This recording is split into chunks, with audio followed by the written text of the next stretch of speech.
Bueno.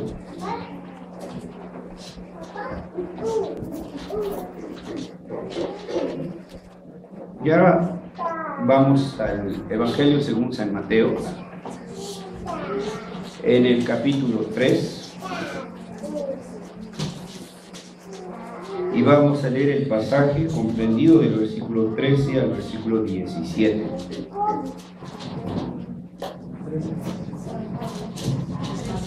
Mateo 3, del 13 al 17.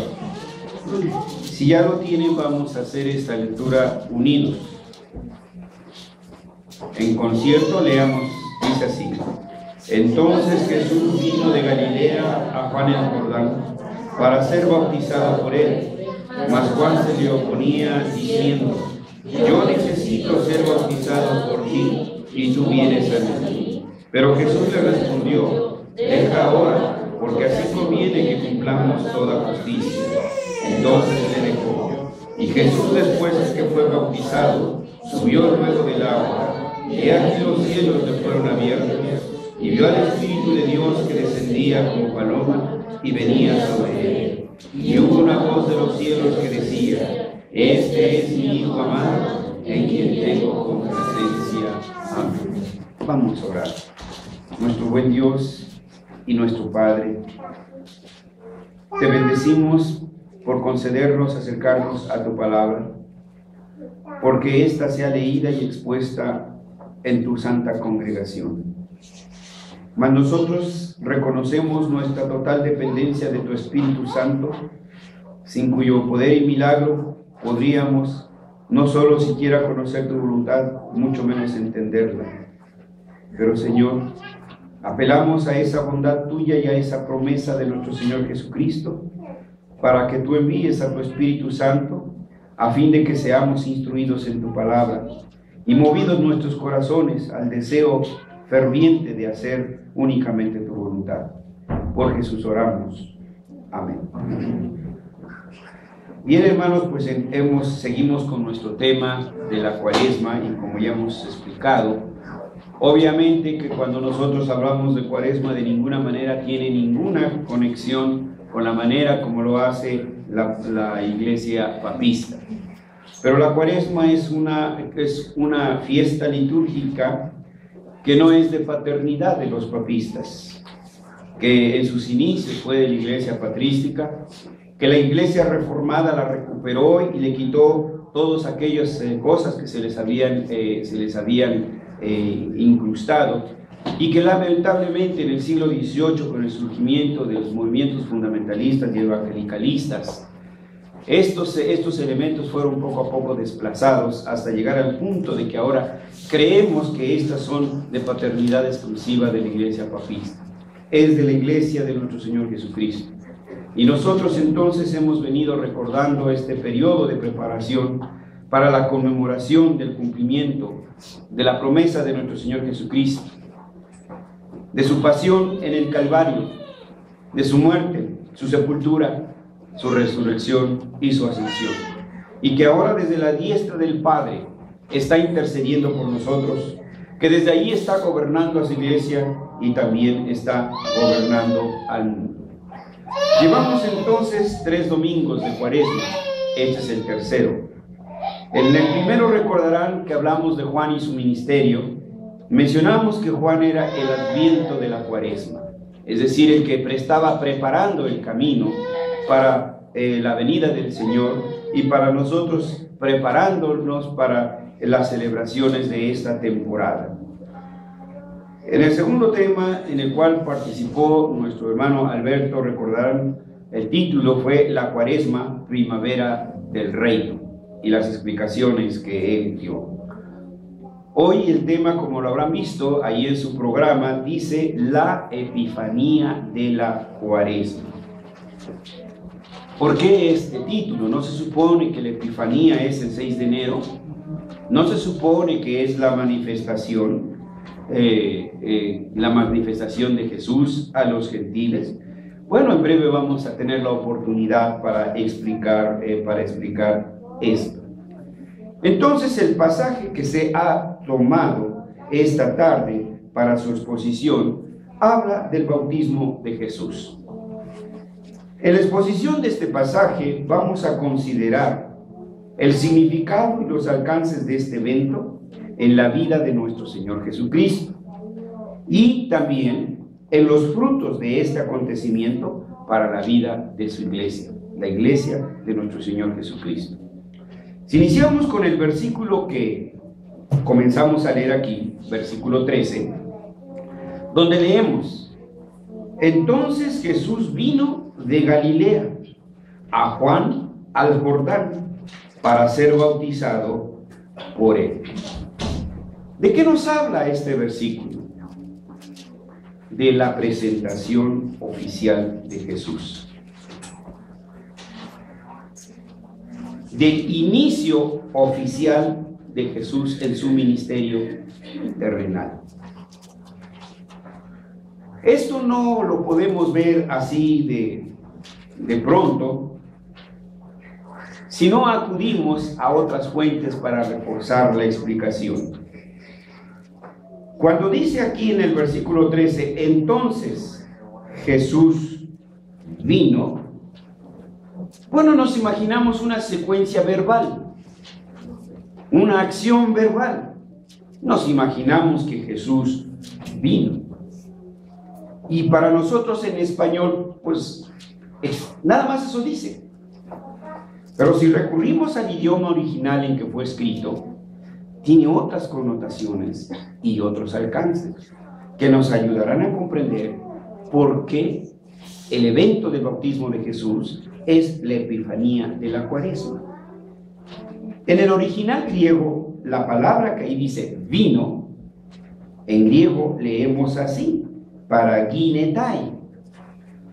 Esta palabra, paraginetai, es traducida correctamente como venir, pero al mismo tiempo tiene otros significados: ocurrir, suceder, aparecer. Entonces tiene un alcance más amplio, de manera que podríamos leerlo así: entonces Jesús apareció. Y en su arreglo semántico podríamos decir entonces que entonces Jesús hizo su aparición. Ese es el sentido. ¿Qué marca entonces este versículo? Después de los acontecimientos que vienen atrás, ahora el escritor dice: entonces Jesús hizo su aparición pública. Inicia su ministerio terrenal. Recuerden que antes estaba ahí desconocido. No sabemos de su adolescencia, no sabemos de su juventud. El Espíritu Santo no lo registró. Desapareció y a los 30 años, como dice el Evangelio de San Lucas, Jesús hizo su aparición pública. Y a partir de ahí, hasta que llegó a la cruz del Calvario. Esto es lo que dice. Inicia Jesús su ministerio. ¿Por qué entonces hablamos de la epifanía de la Cuaresma? Porque es el mismo sentido que tiene esta palabra, que también es del griego epifaneia, y significa también aparición. Entonces ven, hay una sinonimia entre estas dos palabras griegas, paraginetai y epifaneia. Las dos se traducen como aparición. Y entonces marca la aparición pública de nuestro Señor Jesucristo, el inicio de su oficio, el inicio público de su ministerio como mediador. Enseguida, en el versículo 14 que leemos, mas Juan se le oponía, porque vino a bautizarse, ¿verdad? Se le oponía y decía: yo necesito ser bautizado por ti y tú vienes a mí. Lo que encontramos aquí es un conflicto, ¿sí? El conflicto de Juan el Bautista. ¿Por qué Juan el Bautista entra en conflicto? Recuerden que Juan el Bautista predicaba en el pasaje anterior, en la exposición anterior, si recordarán, predicaba el bautismo del arrepentimiento. Y que el bautismo del arrepentimiento, para llegar al bautismo, esto implicaba primeramente confesión de pecado. Entonces imagínense el shock para Juan el Bautista, porque el bautismo es una señal, una manifestación de que me he arrepentido de mis pecados, de que he reconocido mis pecados, de que he confesado mis pecados, y que estoy dispuesto entonces a mostrar esos frutos de arrepentimiento. Y queda en shock Juan el Bautista, porque dice: ¿qué pecado tiene que confesar Jesús? ¿De qué se tiene que arrepentir Jesús? Si el bautismo precisamente es una manifestación del pecado, o mejor dicho, un señalamiento del lavamiento del hombre, de los pecados del hombre, ¿por qué entonces viene así? Bueno, pues de repente para nosotros también como que entramos en shock, ¿no? Bueno, ¿por qué? No olviden, hermanos. Por eso siempre hemos hecho la recomendación: lean su Biblia de pe a pa, capítulo por capítulo, libro por libro, en forma progresiva, en forma coherente. No lean un versículo de Juan hoy, un versículo de Apocalipsis mañana, uno de Salmo acá, y tantas esas cosas. Eso ha traído como consecuencia que tengamos una distorsión del mensaje completo, integral de nuestro Señor Jesucristo.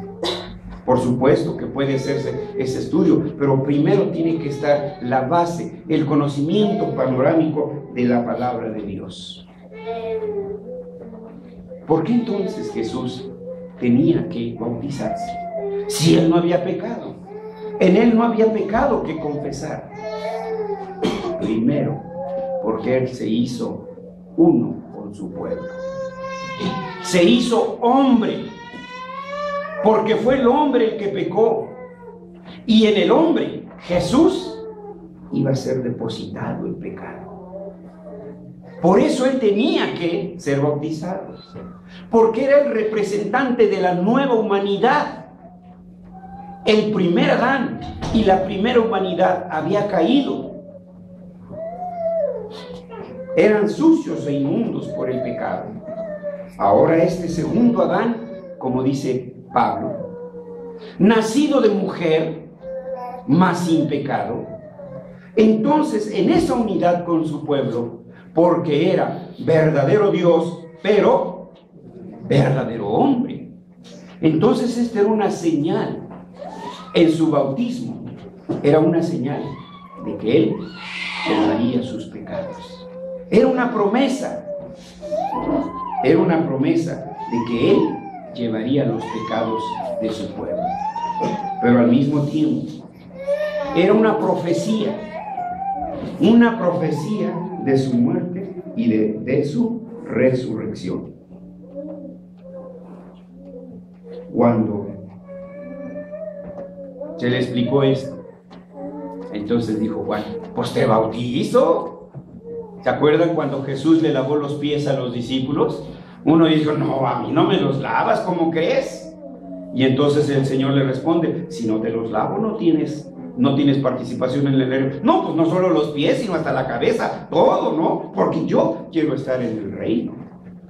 Cuando entiende Juan esto, su shock se elimina. Y entonces dice: sí te bautizo, Jesús, porque si no, entonces no habrá perdón para mí, ni habrá perdón para tu pueblo. Esa era la razón de su bautismo. En el versículo 15, cuando amplía un poquito más la explicación, dice: pero Jesús, ante la negativa de Juan, Jesús le respondió: deja ahora, porque así conviene que cumplamos toda justicia. Y la frase termina. Entonces dice, sí, le dejó. Entonces dice, pues vamos a hacerlo. ¿Cuál era la finalidad entonces del bautismo de Jesús? En primer lugar, como dice aquí el versículo, cumplir toda justicia. ¿Qué significados tienen ese alcance? Bueno, para nosotros hoy nos imaginamos justicia y luego nos imaginamos un Judas, de esos que ustedes ya saben, que dicen que ya desaparecieron, pero no, tienen otra etiqueta, pero siguen siendo los mismos. Nos imaginamos un MP o no sé qué cosa nos imaginamos. Esa es la idea que nosotros tenemos de justicia, ¿sí? Pero no, hermanos. Aquí la palabra justicia, ¿sí? La palabra justicia aquí significa cumplir con la voluntad del Padre. Tenemos que cumplir la voluntad del Padre. Eso era todo. Y el Padre había decretado desde la eternidad, desde la entrada misma del pecado en el paraíso, se manifestó el triunfo de la gracia sobre el pecado. Vean el capítulo 3 de Génesis. El pecado solo son 6 o 7 versículos, mientras que todos los demás hasta el 30 y tantos hablan de la gracia del Señor, buscando al pecador. Y desde ese momento, en la maldición, a la serpiente le dice: pondré enemistad entre ti y la mujer, entre tu simiente y la simiente suya. Esta te herirá en el calcañar. No, pero sí. Esa te herirá en la cabeza y tú le herirás en el calcañar. Ya estaba anunciando el Mesías, ¿sí? Entonces esa voluntad se tenía que cumplir. Esa era la justicia. ¿Qué es hacer justicia? Hacer completita la voluntad de Dios, así de sencillo. Entonces el Señor le dice a Juan: pues tenemos que cumplir con la voluntad del Padre. Ah, no, pues si el Padre lo dijo, adelante. Ese era en primer lugar. En segundo término, la finalidad del bautismo, además de cumplir con la voluntad del Padre, es que Jesús, haciéndose hombre, debería de llevar el pecado del hombre. Entonces, era la manifestación.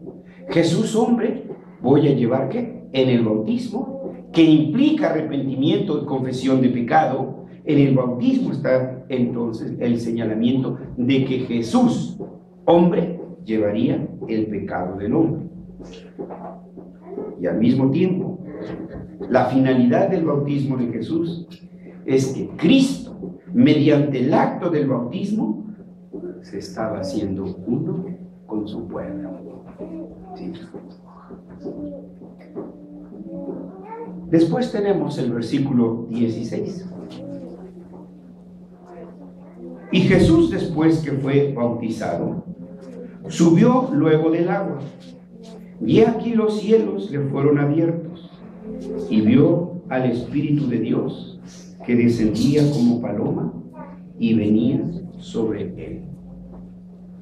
Este versículo ha sido un pasaje muy polémico entre distintas manifestaciones evangélicas del pueblo de Dios, y debate sobre este versículo. Preguntas que saltan, por ejemplo, en el bautismo de Jesús, porque así dice: después que fue bautizado, subió luego del agua. Entonces Jesús fue bautizado. 3 preguntas que nos dividen a los evangélicos, lamentablemente. ¿Es verdad que Jesús fue sumergido en el agua? Sí, dicen los evangelicalistas. Sí, dicen los bautistas. ¿Es verdad que solo descendió al Jordán, de modo que solo sus pies fueron los únicos que se mojaron? Sí, dicen los presbiterianos. No, dicen los bautistas. Sí, dicen los reformados. Y ahí está la polémica. ¿Es verdad que Juan solo derramó agua sobre la cabeza de Jesús? Sí, dicen los presbiterianos. No, dicen los otros, lo metió en el río, lo zambulló. Y allí estamos. Y lo que dice este versículo es la complacencia del Padre para su Hijo. Punto, hermanos. Ese es el verdadero sentido de este versículo. Y nos estamos desgarrando la túnica por esto. Pero ¿cuáles son los argumentos? Bueno, uno que otro vamos a mencionar, hermanos. Por ejemplo, los evangelicalistas y fundamentalistas se agarran, se cuelgan y se amarran y dicen: subió luego del agua. Ahí está. Eso indica, subió del agua. ¿Qué quiere decir? Que se sumergió y ¡pum! Luego salió. Bueno, este argumento es un poco débil, hermanos. Muy débil, pero sin embargo, hemos de considerarlo. Otra vez, hermanos, le aplicamos la lógica occidental, la analítica griega. Queremos leer el Nuevo Testamento con una visión helénica, sin tomar en cuenta los hebraísmos, porque al fin de cuentas los escritores del Nuevo Testamento fueron judíos, y era una expresión, era un hebraísmo para decir subió. Vamos a ver unos dos ejemplos. Si acá me ayudan con Lucas 2:4 y si acá me ayudan con Juan 2:13. Lucas 2:4, si alguien lo puede leer, por favor. Jesús le dijo: ¿qué tienes contigo, mujer? Aún Notas, Lucas 2:4. José partió de Galilea, de la ciudad de Nazaret a Judea, a la ciudad de David, que se llama Belén, por cuanto era de la casa y familia de David. Ahora ven ustedes, es la misma expresión que usa Juan. Subió Jesús del agua. Ahora vean ustedes, aquí dice, y José subió de Galilea a Judea. Entonces es una expresión para decir, cambió de un lugar a otro. Aquí no había agua, aquí no había bautismo. Veamos otro pasaje. Juan 2:13. Estaba cerca la Pascua de los judíos y subió Jesús a Jerusalén. Estaba cerca la Pascua de los judíos y subió Jesús, ¿a dónde dice? A Jerusalén. Entonces es una expresión, como dicen en inglés, an idiomatic expression. Bueno, no sé qué quiere decir eso, pero quiere decir que no se puede traducir literalmente, hermanos. Por ejemplo, no decimos que será how old are you? ¿Qué tan viejo eres tú? No lo traducimos así, decimos ¿cuántos años tienes? Entonces es una expresión hebraica, hermanos. Entonces es un argumento débil. Pero hay otro que sí tiene cierto peso, ¿sí? Los hermanos bautistas, ¿sí? Los hermanos bautistas recurren al griego. Sí. Dicen, no, es que en el idioma original, ¿sí? La palabra que usa aquí, volvemos a nuestro pasaje, de Mateo. Jesús dice, Jesús después que fue bautizado, esa palabra, bautizado, en griego es baptisteis. Así está. Y así lo va a citar un hermano bautista. Y yo voy a estar de acuerdo. Y cualquier otra que conozca los libros van a estar de acuerdo. Sí, dice baptisteis. Y que algunos lo traducen, o más bien lo transliteran, y dicen bautizar. Y es correcto. Y también dicen, significa sumergir. Y de aquí se cuelgan nuestros hermanos. Dice sumergir. Sí, yo también voy a estar de acuerdo con él. Sí, dice sumergir. Pero no indica que el bautismo sea por inmersión. ¿Cómo que no? No, espérame tantito. Sí, momento, que soy lento. Porque primero es el 1 y luego es el 2. No quieras que te conteste el 4. Déjame termino con el 1 para seguir. En primer lugar, hermanos, ciertamente, esta palabra baptisteis puede ser traducida como sumergir, correcto. Pero también en el mismo Nuevo Testamento, esta misma palabra significa lavar, significa limpiar. De manera que usted, si hablara griego, koiné, podría decir, voy a baptizar los platos, para lavar los platos.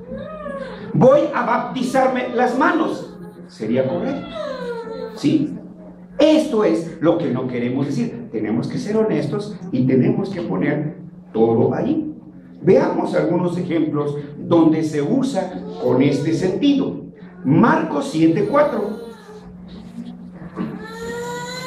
¿Esgrima? Volviendo de la plaza, si no se lavan y no comen.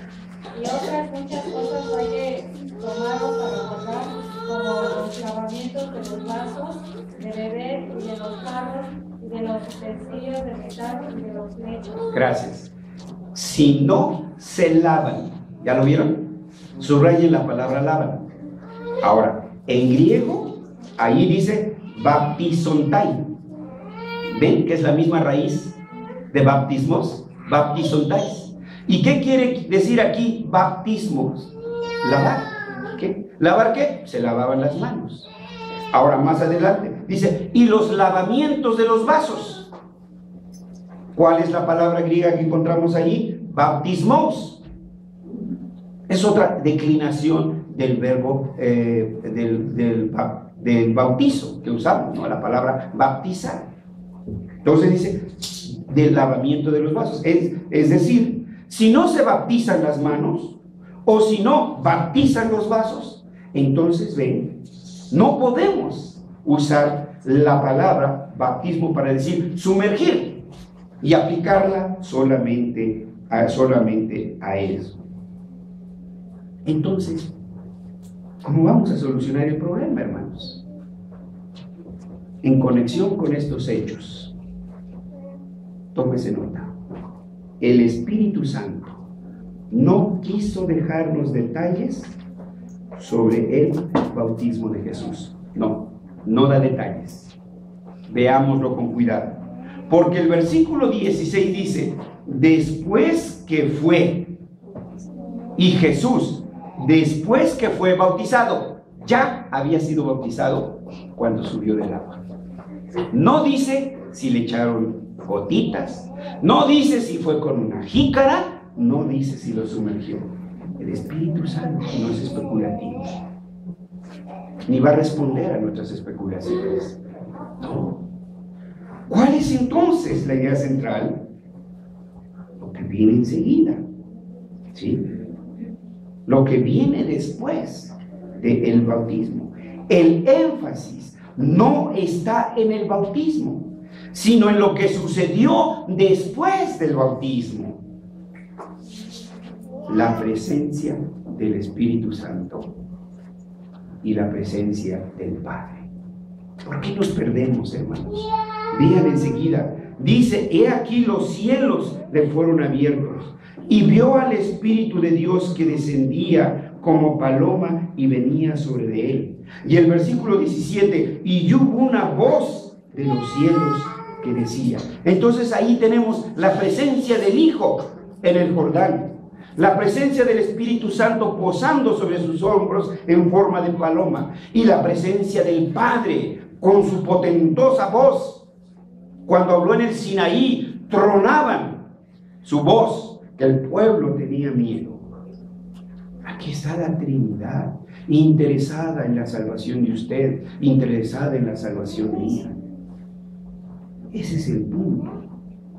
Y lo que viene ahí dice, este es mi Hijo amado, en quien tengo complacencia. Aquí otra vez se nos distorsiona un poquito por las dificultades que hay en cada traducción. Pero en el griego dice, este es mi Hijo. Y luego tiene un artículo, ho, que es un artículo masculino. Y luego tiene un sustantivo, agapetos, que significa amado. Entonces le diríamos así, este es mi Hijo, coma, el amado, en quien tengo complacencia. Si podemos comparar, miren, aquí dice, este es mi Hijo amado, en quien tengo complacencia. Ahora vean en el original griego, este es mi Hijo, el amado, ho agapetos, en quien tengo complacencia. Primero, este es mi Hijo, este. Pero además de eso, es amado, es el amado, su adjetivo, diríamos, nosotros lo usamos lamentablemente de forma mal, su apodo, el amado. ¿Por qué era el amado? ¿Por qué tenía complacencia? Por su resolución que acababa de tomar. Yo llevaré el pecado de Josué sobre mí. ¡Ah, qué bueno!, dijo el Señor. Josué va a volver a mi seno otra vez. Yo llevaré el pecado de Nadia, de Alex. ¡Ah, qué bueno! Porque qué feos pecados. Yo llevaré el pecado de... Ay, sí que bueno, porque los míos, híjoles, hieden, como dicen los profetas. Jesús estaba tomando esa resolución. Y por eso era su amado. Ese era el verdadero sentido. ¿A qué conclusión podemos llegar, hermanos? Bueno, como ya hemos mencionado en cada una de las breves explicaciones que hemos dado del pasaje, en primer lugar, hermanos, el bautismo de Jesús era una profecía de su muerte y de su resurrección. Porque si Él no hubiera muerto, nuestros pecados no hubieran saldado. Pero si hubiera muerto y no hubiera resucitado, no hubiera tenido el poder para atraerlo a usted hacia Él. Porque Él es quien nos atrae, no nosotros quien vamos a Él. Dice, y si me levantare, los atraeré a mí mismo. Él nos atrae, pero no hubiera tenido el poder para atraernos. Dice el apóstol Juan, en esto conocemos el amor. ¿En qué? ¿No han llegado a esa página? En que Él nos amó primero. Ese es el punto. Él nos amó primero y nosotros respondimos a ese amor. Entonces, hermanos, ese era el punto. También, hermanos, el bautismo de Jesús refleja la necesidad de su pueblo de morir al pecado. Tiene que abandonar, hermanos, sus viejas costumbres. Tírelas, arrójelas, aviéntelas. No puede decir te amo. No, imagínese cualquier hombre o cualquier mujer, ¿no? Imagínese que su esposa o que su novia o que le dice, ay, te amo mucho, pero pues todavía se ve con el otro. Digo, ¿qué sentiría usted? No, pues yo creo que hasta necesitamos un peptobismol, ¿no? Del coraje. Entonces, ¿cómo es posible que vamos a seguir amando a Dios y acariciando el pecado y batiéndonos con el pecado? ¿Cómo es posible? No es posible. Entonces ese bautismo señala esa necesidad que tenemos como pueblo de Dios de morir al pecado y resucitar para su gloria.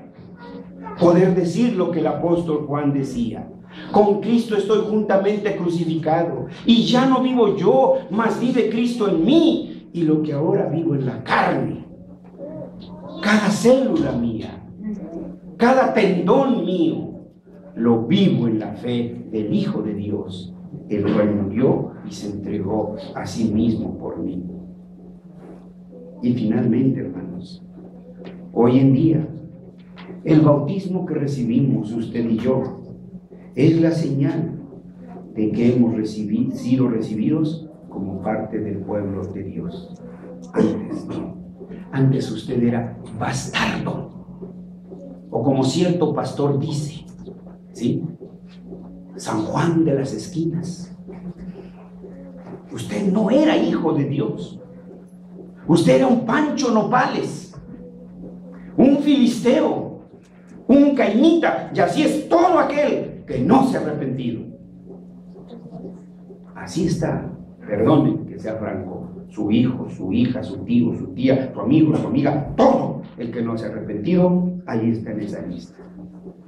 Y este bautismo entonces señala eso, que hemos sido recibidos. O usted ya no es San Juan de las esquinas, usted ya no es Pancho Nopales. Por eso a usted le digo por su nombre. ¿Lo ha notado?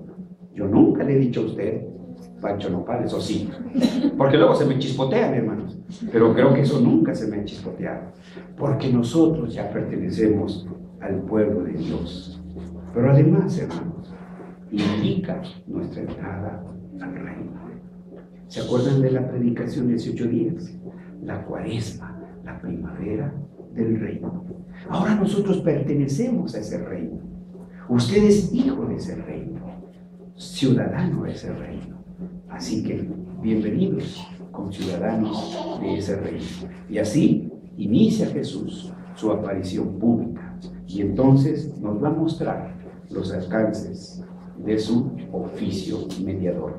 Seguiremos con ello en las siguientes semanas. Vamos a orar, hermanos. Padre, gracias te damos por tu palabra que nos instruye y nos reafirma la promesa de nuestro Señor Jesucristo.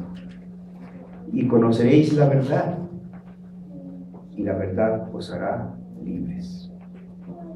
Gracias, Padre, porque vivíamos engañados en nuestras virtudes, vivíamos engañados en nuestros moralismos, vivíamos engañados en nuestra autosuficiencia, y tú has derrumbado por tierra todo aquello que nosotros teníamos por preciado. Sabemos por tu palabra cuán inmundos somos delante de ti, cuán sucios estamos delante de ti, y sin embargo, tal cual somos, podrida llaga, trapo de inmundicia, nos has lavado con la sangre del Cordero. Una a una nuestras escamas de pecado han ido cayendo, Señor. Una a una de nuestros pecados, Señor, han ido desapareciendo por la sola virtud de la sangre de Jesucristo. Y como señal de ese total y completo perdón, nos has dado el bautizo. Gracias, Señor, por ese perdón. Señor, que tengamos memoria de ese bautismo, que quienes no se han bautizado lo anhelen, Señor, para que puedan ser súbditos de tu reino, por tu gracia, como lo has hecho con nosotros. En Jesús oramos. Amén. Amén.